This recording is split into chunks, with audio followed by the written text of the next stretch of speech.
At the beginning, we see a girl.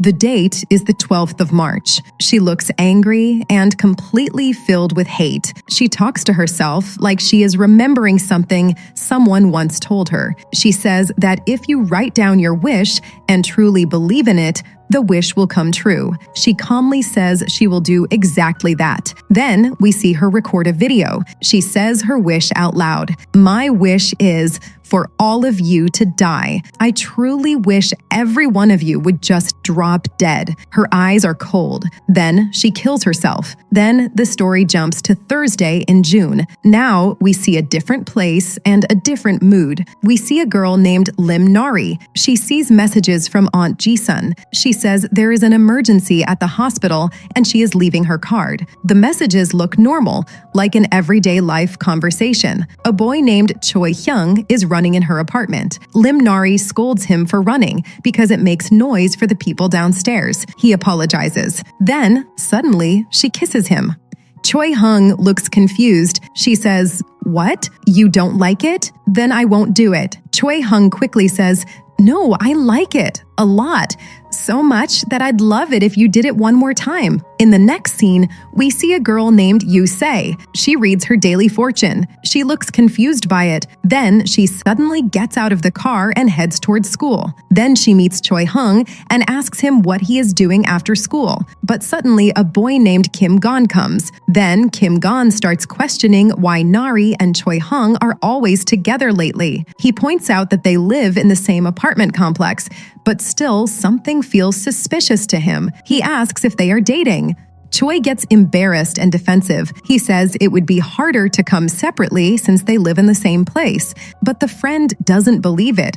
He says before, Nari used to come early and Choi used to come late, but now they always arrive together. Then, suddenly, the friend asks Yusei directly if she has a crush on Choi. Everyone expects her to deny it, but Yusei calmly says, "Yeah, I do have a crush on Choi, so stop talking nonsense." Everyone is shocked, even Choi. Then the friend jokingly says, "Then I have a crush on you, Nari." Choi gets angry and grabs him in a headlock. They start fighting in a childish way. Then we move into the classroom at Seorin Middle and High School.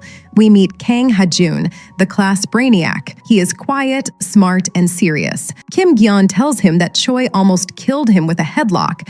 Ha-jun doesn't seem very interested and looks busy with something else. Kim Gyeon asks him to fix a device for his birthday, but Ha-jun says he's busy these days. Then the teacher comes in with exciting news. Their class placed first in the math section in the entire city. There are only 4 perfect scores in the whole city, and 2 of them are from this class. The first one is Kang Ha-jun. Everyone claps. That's expected, but the second name surprises everyone, Kim Gyeon. The whole class reacts with shock. Even the teacher looks surprised. Students start joking that this needs a police investigation because no one believes Kim Gyeon could get a perfect score. They laugh. Then something strange happens. A message appears on Kim Gyeon's phone, and your wish has been granted. Everyone is still in the classroom, and the tension is rising around Kim Gyeon. All his friends tell him to tell the truth now. They accuse Kang Ha-jun of secretly giving Kim Gyeon the answers during the exam. Ha-jun says everyone changed seats during the test, so that doesn't even make sense. The students keep pushing.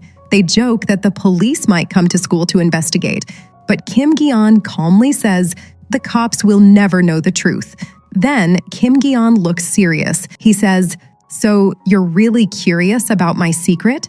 "My secret is," then he says one word, "good ego." Everyone looks confused. He says, "That's right. It's an app that grants wishes." All of them burst into disbelief. Some laugh, some call him an idiot. One girl says she has tried to understand him like an older sister, but this is going too far. She thinks he is acting crazy. But Kim Gyeon insists this is not an act.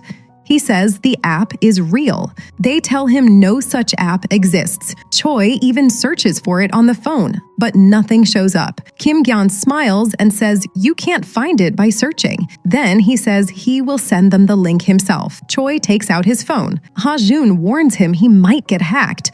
but Choi says there's nothing to hack anyway. Everyone is curious now. He decides to try it just for fun. The app opens. The selfie camera suddenly turns on by itself. That surprises him. Kim Gyeon explains the rules very seriously. First, you have to write your name and your saju, which is your birth date used in fortune readings, on a piece of paper. Then you hold that paper in front of the camera and press the record button. While recording, you must clearly say your wish and truly mean it. After recording, you press send. That's it, he says. They can't believe he is explaining this like it's normal. They ask where he even finds things like this. He just says he has his ways. Then he says this app is what made his wish come true. They still don't believe him. So he says he will show proof. He shows them a video from his phone. The date says June. The name says Kim Gyeon. In the video, Kim Gyeon is awkwardly holding the paper and saying, "My wish is to get a perfect score in math. A perfect score in math, please. A perfect." Everyone bursts out laughing. It looks ridiculous. But then they remember he actually did get a perfect score. The laughter slowly fades into silence. They start feeling uncomfortable. Kim Gyeon says he has more proof and walks away. Some students follow him, others think he is just stressed about his grades and maybe taking weird pills. Then he shows them another thing, a notification on his phone that says his wish was granted. She doesn't know what to say. Before things get even stranger, the scene shifts. Now we see Nari and her friends Yusei talking. One friend says she skipped lunch again because she wants to look good for the party. They laugh and tease each other. But then they are talking about Kim Gyeon's birthday coming up this weekend. They remember his video. Yusei laughs at how embarrassing it was. She calls him a nerd and a loser. She says his wish was so boring and stupid, just like him. Nari says his family is very strict about grades, so maybe that's why he tried such a weird thing. But then Yusei says she thinks he was actually serious about it. She keeps mocking him. They wonder what Choi will wear to the party. She jokes that Nari should ask him. Nari pretends she doesn't care, but you can see she is thinking about it. Then the topic comes back to Kim Gyeon again. She says they don't understand why Choi still hangs out with someone like him. She says Kim Gyeon keeps bothering Nari too, only because Choi tolerates him. They don't realize it, but their words are cruel. Then she suddenly stops talking. They realize Kim Gyeon might have heard everything they just said. The mood becomes awkward. But he says, "What are you guys talking about?" They quickly change the topic and say they were actually talking about his birthday present. They say it's a surprise, so he shouldn't find out. He smiles awkwardly and says they don't need to bring anything. He says having them there is the real present. He says it kindly, honestly. Then we move to a different scene at school. A teacher is explaining math, talking about increasing and decreasing functions. The class looks bored. The scene shifts again. Now we are at the training ground. Choi and Nari are practicing his sport. He is a jumper, but it looks like he has been struggling since he got disqualified in a competition last year. His coach is scolding him. The coach says if this continues, Choi will get the yips, meaning he will mentally freeze during jumps. Choi looks frustrated and apologetic. Later, Nari tells him to close his eyes before jumping and imagine the whole world is the mat. Then open his eyes and run and jump like crazy. In the next scene, the coach suddenly calls her and asks strange questions. She asks if she is taking any medication, painkillers, hormone shots, anything like that. Nari is confused and says no. Then the coach drops big news.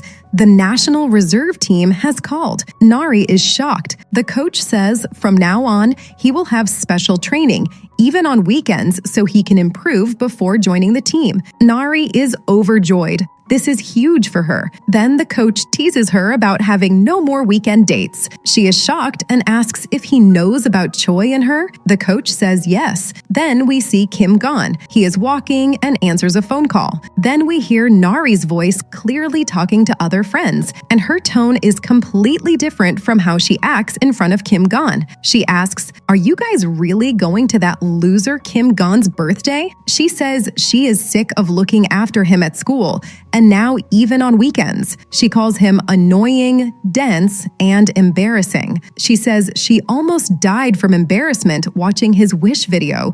She keeps cursing. She says she wishes he would stop following them around. She says she can't stand him. Her words are full of hatred. Then suddenly the call ends. Then we see Kim Gi-yeon trying to call back. He calls her again and again. No answer. Kim Gi-yeon heard everything, every single cruel word. Then we see Choi and Nari walking together. They realize they are the last ones left. Nari looks excited and tells Choi the big news. I made the national team. Choi is shocked. He grabs her hands and says he is proud of her. Later, as they leave, she tells him that the coach has found out about their relationship. He asks if she told the coach. She says no.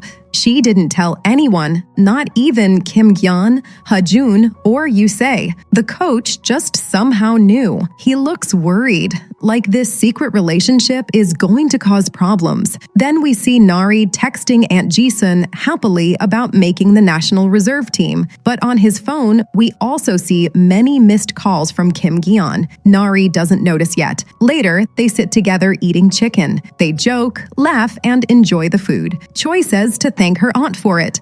The mood feels warm again. Then Nari notices the missed calls from Kim Gi-yeon. He wonders why Kim Gi-yeon called him so many times. He tries calling back. Then Nari finally talks to him on the phone. Kim Gi-yeon, you called me a lot. What's up? But Kim Gi-yeon says something unexpected. You aren't coming to my party? Nari is confused. She apologizes and says she just found out he has training this weekend, but Kim Gi-yeon suddenly hangs up. Nari is confused. He wonders how Kim Gi-yeon even knew he couldn't come because Nari himself just found out. They talk about the weekend training. Then suddenly, Choi takes out his phone. He opens the app, Girigo. He writes his name and birth date on a paper. He holds it up to the camera. He says his wish out loud. Please let Nari's training be canceled this weekend. Nari laughs at him. She calls him a dummy for believing this nonsense. She tells him to sit down and eat, but Choi presses send. Sending wish. Then the day changes. Morning at school. The teacher starts attendance. They notice Yusei is not here yet. The teacher says she is late again and asks someone to tell her to come see him when she arrives. Then suddenly, a phone rings in the classroom. The teacher gets angry and asks whose phone it is. It's Kim Gi-yeon's. But Kim Gi-yeon is not moving. The teacher tells him to stand up. They tell him to get up. The teacher calls his name loudly. Then Kim Gi-yeon suddenly moves. But what happens next shocks everyone. He is holding a knife. Everyone freezes. Nari calls his name, trying to calm him down. Students shout for him to put the knife down. The teacher yells that it's dangerous. Kim Gin looks completely broken. His face is full of pain, anger, and despair. He screams at them to get lost. Nari tries to go closer, calling his name again and again, but Kim Gin shouts one word, die. Then he cries out, help me. The class is in chaos.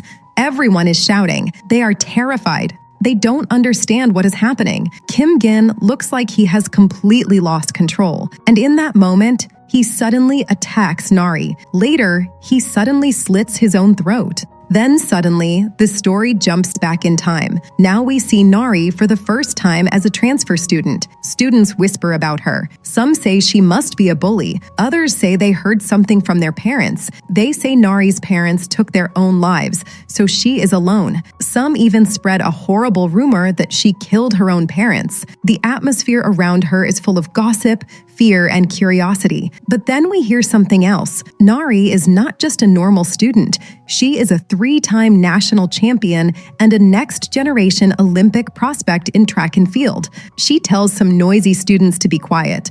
She is confident, strong, and not easily pushed around.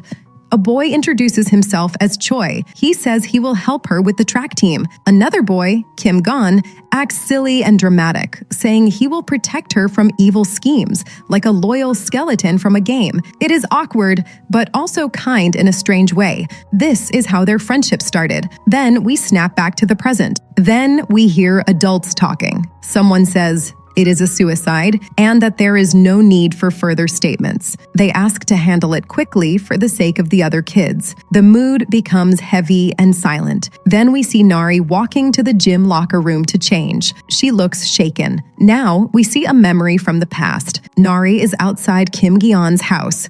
She is talking loudly, half joking, half annoyed. She says she might camp outside his place because he is ignoring her. She says she knows she skipped his birthday party and came to apologize. She gives him his birthday present early because she is the only one who cannot come. Kim Gi-yeon looks confused. He says, "You're the only one? I already know Choi isn't coming." Nari is surprised.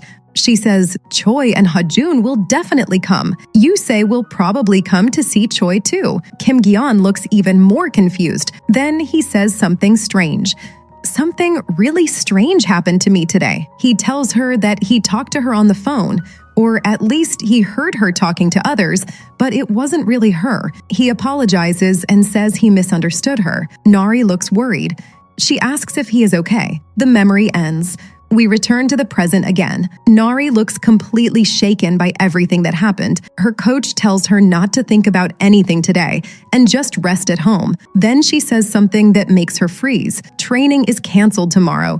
Just rest well at home. Nari nods slowly, but inside her head, something starts connecting. We hear Choi's voice from earlier. Please let Nari's training be canceled this weekend. We see the paper with his name and birth date and him recording the wish. Back to the present, Nari suddenly turns to the coach and says she is fine now and asks him not to cancel the training this weekend, but it is already canceled. She looks shocked. Then we see Choi. He receives a message. "Garigo, your wish has been granted." Later, the group gathers together. Nari asks Choi something very serious. Did a timer show up? Choi looks confused. She asks if her training really got canceled after he made the wish. He slowly realizes what she is talking about. She asks again, "Did your wish come true?" Choi remembers himself joking, repeating, cancel the training, while Nari laughed at him. They take out the phone. They try to delete the app. They disconnect the network and reset the phone, but when the phone turns back on, the app is still there. Hajun asks Nari exactly what time her coach said the training was canceled. Nari says she checked her phone at that moment. The time was 11:26. That is when the message from the app appeared. They realize the timing is too exact to be a coincidence. Yusei suggests maybe the phone is hacked. Nari shakes her head. She says something terrifying. "Can a hack kill someone?" She continues, "This app makes you kill yourself when the timer hits 0. They all stare at her like she is crazy. They ask if she really believes that. Nari reminds them what happened to Kim Gi-yeon when his timer hit 0. Yusei argues that only she saw the timer. No one else did, so how can they believe her? Nari feels frustrated and angry. Their friend just died, and they are arguing. Choi tells them to stop. Choi tries to calm things down, but Yusei feels hurt that he only stops her and not the others. The argument grows louder. Then Nari breaks down. She says she sees her dead mom and dad in her dreams every night. Injured so badly, she cannot even recognize them. Her voice shakes. "And today, right in front of me, my friend died." Tears fill her eyes. "I never want to see anyone close to me die again. Not Choi, not you, not Hajun." The others try to say they won't die, that this is nonsense, but Hajun says firmly, "Whatever this is, it's no ordinary app." They try again to remove it.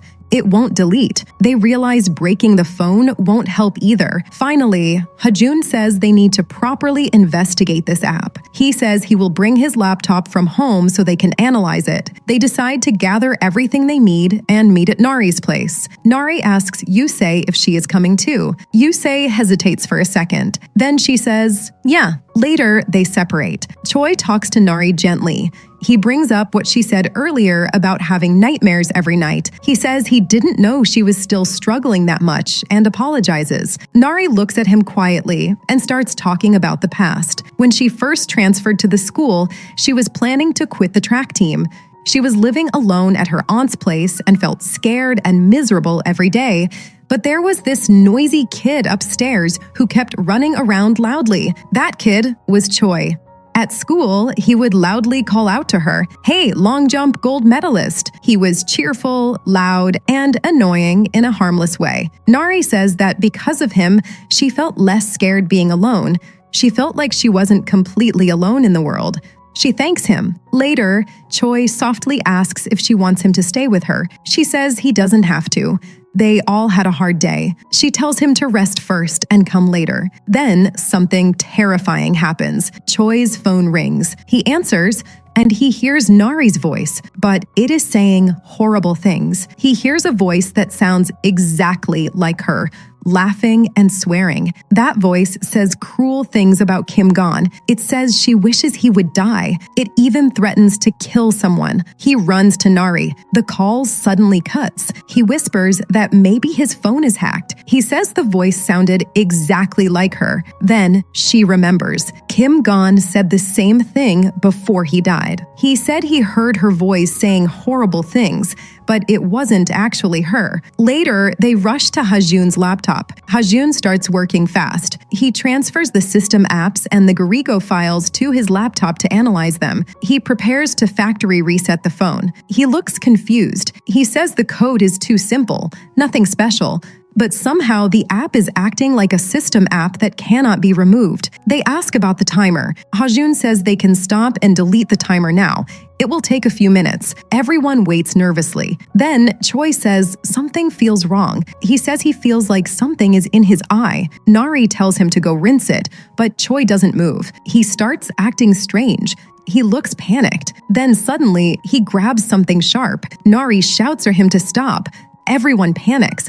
Choi begins hurting himself. They scream his name again and again.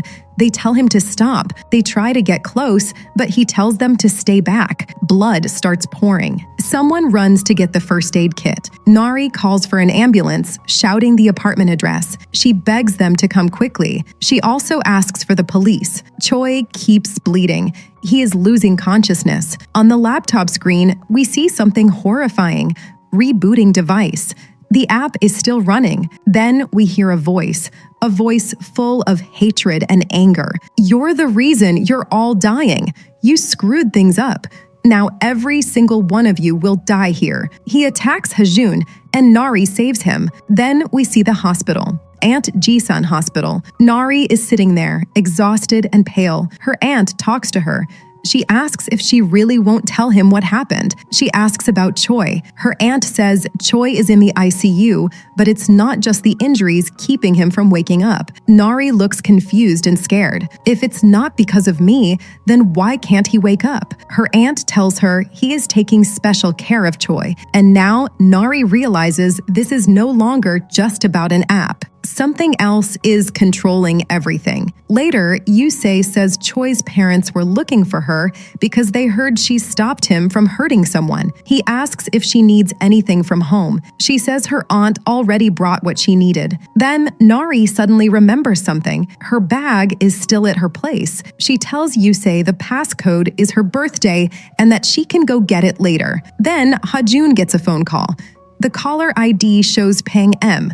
He answers. The voice on the phone is urgent and serious. She tells him to stop whatever he is doing and not to touch the app anymore. She says they messed with something dangerous, and that's why Choi went out of control. She says they provoked a spirit. Hajun is confused. He asks how she knows all this. She says the thing they touched is called jugu. She explains that jugu is not a normal object. It is something that spreads curses. It doesn't have a fixed form. It can be a letter, a drawing, a photo, or a video. If it can carry someone's thoughts, it can carry a curse. Now it has taken the form of a smartphone app. She tells Hajun to come see her in person if he wants help. Then we cut to the hospital emergency room. Doctors are working on Choi. His heart rhythm is gone. They inject medicine and try to bring him back. Nari is crying, begging him to live. Then we see something terrifying. On a phone screen, the Garigo app appears again. Do you want to install this app? Installing. We hear Kim Gon's voice from memory explaining the steps. Write your name and birth date on paper. Now we see Nari. She is doing it. She writes her name and birth date. She holds it up. She records herself. She says, "Did I do it right, Kim Gon?" Then Hajun comes and asks if she is crazy. She says she can't handle watching people close to her die again. If this is the only way to understand what is happening, she will do it. She remembers something. That day in the classroom, when Kim Jion held the knife, he screamed, "Get lost." He was shouting at something no one else could see. She says she saw it too. There was something else in the room, and it was at her place as well. She says only those whose wish was granted can see it. So she needs her wish to be granted so she can see what they are dealing with and find a solution. The screen shows, "Wish granted." Then another message. The timer does not stop. The doctors shout that Choi is breathing on his own again. Then the rule Kim Jion never knew. When the timer hits 0, you die. Meanwhile, we see Yu Se. She looks at the two timers. She asks quietly, "Did the timer stop?" At the same time, Hajun gets a call again from his sister. She tells him to come see her in person if he really wants help. Hajun looks at Nari and says they need to go meet someone, his sister. Nari is surprised. She asks if he is talking about Hae Young, the sister who went abroad to study. Hajun looks embarrassed and finally tells the truth. He lied. His sister did not go abroad.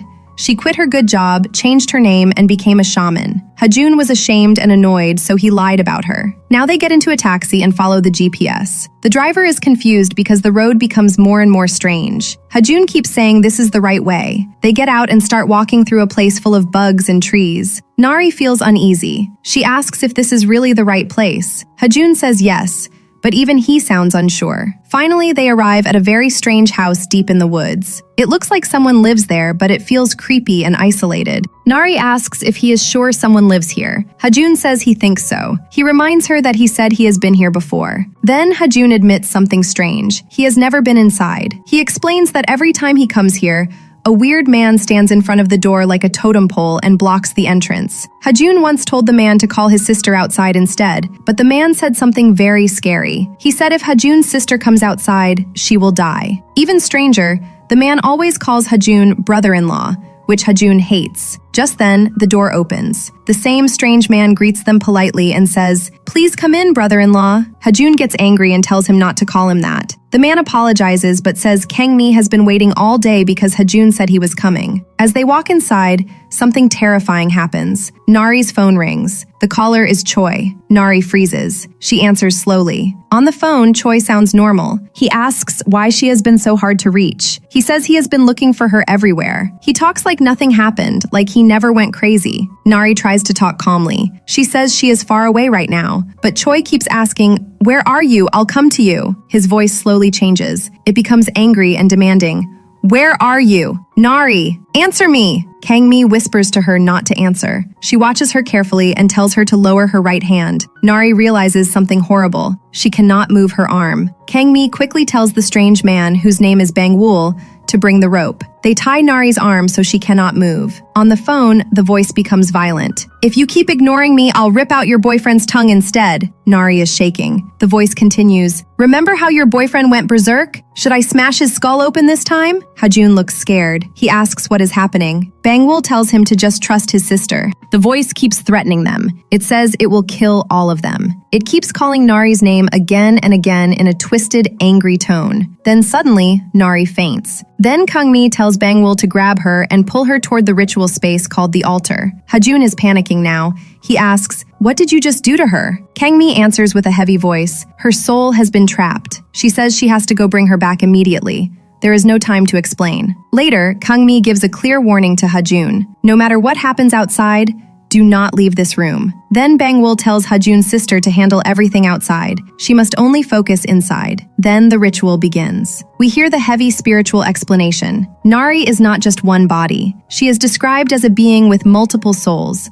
living souls and dead spirits connected together. If even one part is missing, she cannot survive. They must open a soul gate and a spirit gate. They must guide her soul back into her body and push all evil away beyond the boundary called Iori Jong. The prayer repeats again and again, asking the gods to protect Nari's soul. Then we see Nari in another space. She hears her name being called softly. Nari, Nari. She looks around, confused. Then she sees a woman. It is Kang Mi. Nari asks where they are. Kang Mi says the terrifying truth. This is the realm of the curse upon you. She says she came to rescue Nari. She tells her they must go through a door and pass 3 rooms to escape. But there is a condition. A very dangerous rule. Once Nari goes through the door, she must never look back, because in this cursed world, if she sees Kang Mi again, the curse will also see Kang Mi, and everything will collapse. Kang Mi shows her a silk thread tied around Nari's wrist. It connects them. It proves she is not alone. She tells Nari, the exit will appear after the moment you fear the most. It won't be easy, but she must trust her. Kang Mi tells her again, don't look back. Nari starts walking forward, but then her mind breaks for a second. She hears voices again.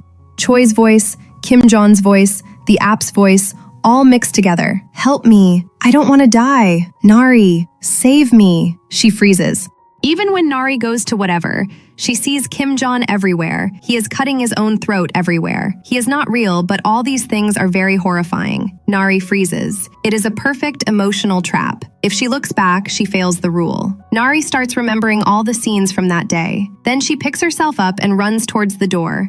And finally, she opens a door and moves forward. Nari returns to another place, the same place where her parents had an accident. It all seemed too real to be true. She sees a car accident in front of her. It turns out to be the same car her parents were in. Her parents are very badly injured. She freezes. Her mother holds her and says, help me, don't leave. At first, Nari becomes very scared after seeing all this, but then she moves forward, controlling herself. Meanwhile, we see Ha-jun installing the app on his mobile and writing his birthday date on a page. Back, we see Nari finally opens the door and moves forward. After that, we see Nari in the real world, where Ha-jun and Bang-wul are sitting in front of her. She asks about Kang Mi, where she went, but they reply that she was tired and so changed her clothes and went to sleep. At that moment, Kang Mi's voice comes from the background, and she says that all this is not real. She says you have to quickly find the door and get out of here. But Bang-wul tells her that an evil spirit has come with you and is haunting you. Do not go out of any door. Kang Mi tells her not to believe what they say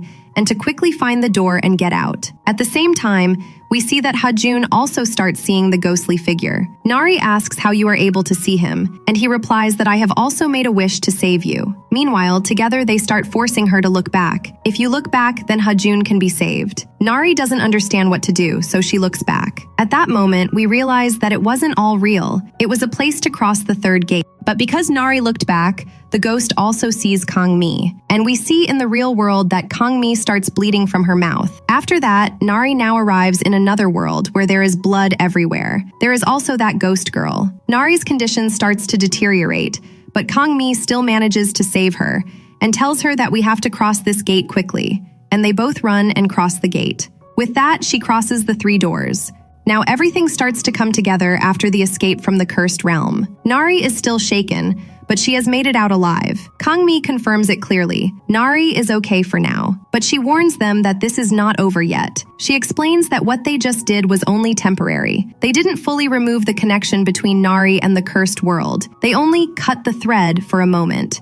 So the danger is still there. If they want to end it completely, they need something called Ime Hyung. Kang Mi looks serious and tired, like she has been fighting this for a long time. Even her arm is injured from using spiritual power. She says it is nothing, but it is clear she has been pushing herself too hard. She tells Bang-wul not to worry about her and to focus on Nari and her brother. Meanwhile, we shift to another scene. Yusei is still at the hospital. She finally learns that Choi is no longer in the ICU. He has woken up and moved to a regular room. He recovered earlier than expected. Yusei feels relieved and immediately wants to go see him. Yusei then shows him the video and says that Nari doesn't want to meet you after this. That's why I came to you. In the next scene, we see Bang-wul and Ha-jun sit together. He asks Ha-jun what he was doing and whether he was about to make a wish. The tone becomes strict and warning-like. He tells him to never use the app again. He says it will only make things worse for Nari and everyone else involved. If people keep using Girago, they become guests of the cursed system. And once you become a guest,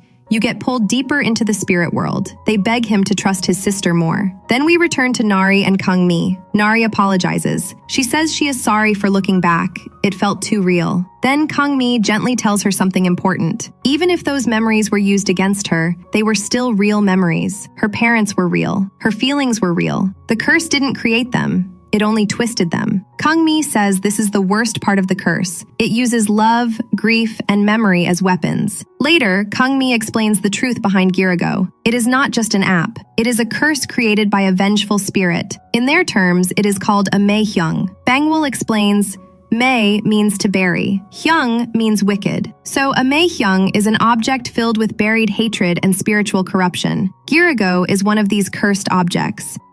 It connects the human world and the spirit world. To destroy it completely, they must find the original core object, the one that connects both sides, and destroy it. Then she reveals something crucial. They saw a red phone earlier, the one attached to the ritual connection. That object is key. It must be brought to the house, but only Nari can carry it, because Nari is the only one connected to all three, the human world, the spirit world, and the curse itself. And she says only Nari can do it all.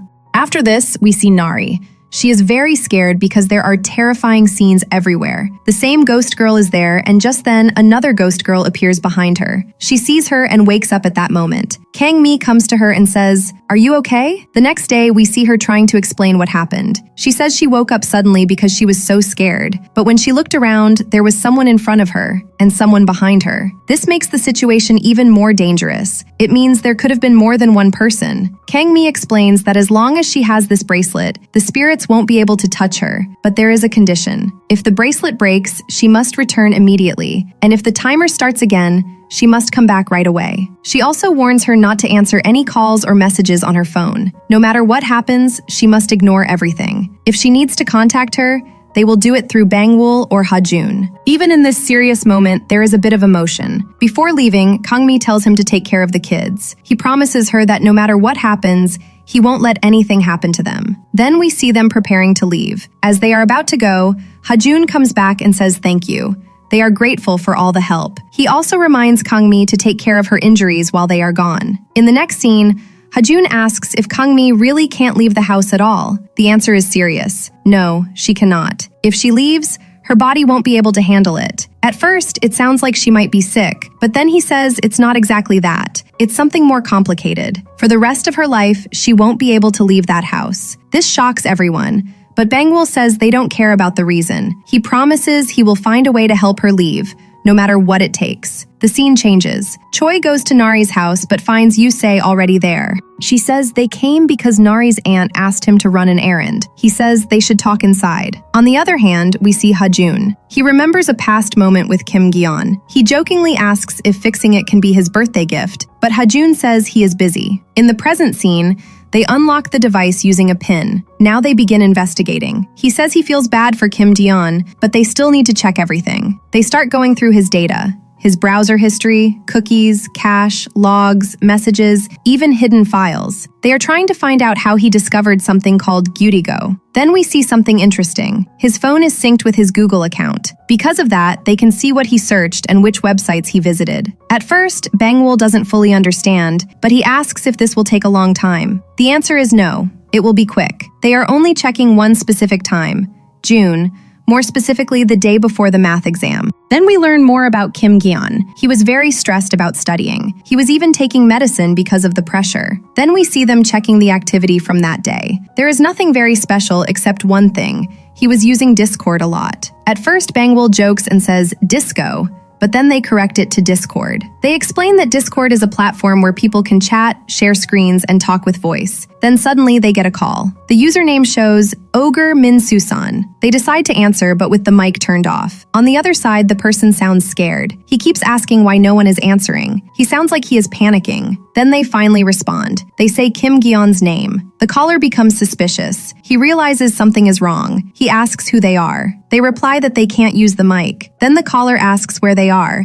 guessing they are in a study room. He even jokes, asking if they are studying hard to get into a top university. But then he asks something serious. Why were you so scared? Then we see an important clue. There is a rumor going around that Kim Jong is dead. The caller says he almost felt bad, but then things get darker. It becomes clear that this guy knows about Girigo. They ask him directly, "Is that why you called? Were you scared that he would come back as a ghost?" Then the caller changes his tone. He says that's not the reason. He reminds them about something Kim Jong asked him to get before, and now he has it. Then he asks if they want it now. They agree. He tells them to meet him in 1 hour at that spot. Now the problem is that they don't know where that spot is, but then they get an idea. Since Kim Jong's phone is synced, they can check his past locations. They believe that if he met this person often, the place should appear many times, so they start searching. Finally, they find it, the place that shows up again and again, Baekun Middle School. Now the scene shifts. We see Choi looking for his phone, but he can't find it. She reminds Choi that she has already checked the same spot 3 times. If it's still not there, then it's probably not here. But Choi doesn't give up. He asks Yusei for her phone. Yusei hesitates, but Choi explains he only wants to watch the video again. He believes the video might have captured the moment when his phone flew away. On the other hand, Bangwol says, it's about time he showed up. It has already been an hour. Then we see it. Someone appears. They say, "Look, he's here. It's him." Bangwol gets out of the car and goes to the boy, saying that there was a bus stand somewhere here that he was looking for. Bangwol tries to talk to the boy, but he says, "I don't want to talk to you. People like you kidnap children by showing them chocolate." Yusei immediately says she'll be right back. As soon as Bangwol calls his name, "Ogre Min-su-san," the person reacts. He realizes he's been found. The boy panics and runs away. He keeps asking why they are chasing him. They shout back telling him to stop, but he keeps running. Then we see the chase continue. He runs away and climbs onto a roof, with Nari following him. She makes a long jump from one roof to another to catch him. After that, they find the boy. He is lying there, acting strange. They check if he is okay. He slowly responds, and then they start questioning him. Bangwol says he is not part of any cult. They show him a packet and ask what it is. He claims he is not a drug dealer. According to him, Kim Jong was struggling. His medication had side effects, making his heart race, so he was trying to give him something to help with that. Then they ask the obvious question. If that's true, why did he run? He explains that he came to meet Kim Jong, so when strangers suddenly approached him, of course he ran. Then they connect everything. They confirm that he met Kim Jong on Discord, and that he sent him the Girigo link. They ask if he sent it so Hyungwook would make a wish and die. The boy is confused and scared. Then they reveal the truth. Kim Jong is dead. The boy is shocked, but they don't believe him. They think he already knew. That's why he was so scared earlier. Then the boy explains more. He says Kim Jong also saw a post, but he didn't read it properly. Everything was written in that post. They ask about the post. The boy tries to show it, but something is wrong. The post is gone, deleted. They take the phone and search again. Then we see a keyword, Shorin High Ghost Story. The boy explains that Kim Jong was excited because it was about his own school. Then they ask an important question. Did the post explain what happens if the wish is granted? The boy hesitates. He says maybe it was there, or maybe not. They tell him to speak clearly, but he insists he doesn't remember. Then he says something emotional. Even if they weren't close in real life, they were still friends. On Discord, he was Kim Jong's best friend. They find a message. It says the post was removed due to a violation. He says it's illegal to post names and photos there, but it was both of them in it. That's what made it interesting. They ask him if he remembers the names, and suddenly he replies clearly, Kwon Shi, Do Hyeryung. He says that at their school, everyone knew about it. There was a rumor. A crazy shaman's daughter at Baekun. Then they bring up something more important. There was also a photo in that post. They say if what he is saying is true, then there should be a cached image saved on Kwon Shi's laptop. They quickly move to check it. Then we see the image, and it matches. On the left side is Kwon Shi. On the right side is Do Hyeryung, the shaman's daughter. They ask directly where the shaman's house is. The boy gets nervous and asks why they want to know. They tell him clearly. They are asking where Do Hyeryung lives. He says he doesn't know the exact house, but he knows the neighborhood. They decide to go to the neighborhood where Do Hyeryung lived. Then they start analyzing the place. He says that on gates or high areas where they can be seen from outside, there are often flags or strange symbols. Symbols like that are used to mark certain houses. If they see a house like that, they should not go inside immediately. They should report it first. Everyone agrees. Then they continue walking. The group starts arguing a little about direction. They are not even sure where they are going. Hajun complains that by the time they reach the top, the sun will already set. Bangwol tells them to trust him. When they reach the top at night, they see a light burning there. Then we see a small store nearby. They enter and greet the old woman politely. apologizing for disturbing her. Then they start asking questions carefully. They say they heard there is a shaman living nearby and that she has a daughter. The old woman thinks for a moment. She says there was a so-called shaman there but calls her a fake. Then she gives directions. She also mentions she hasn't seen the daughter in about 3 years. Then they show her the image again. She confirms it. Yes, that is the girl, Do Hyed-young. But then she hesitates. She says she is not sure about the surname.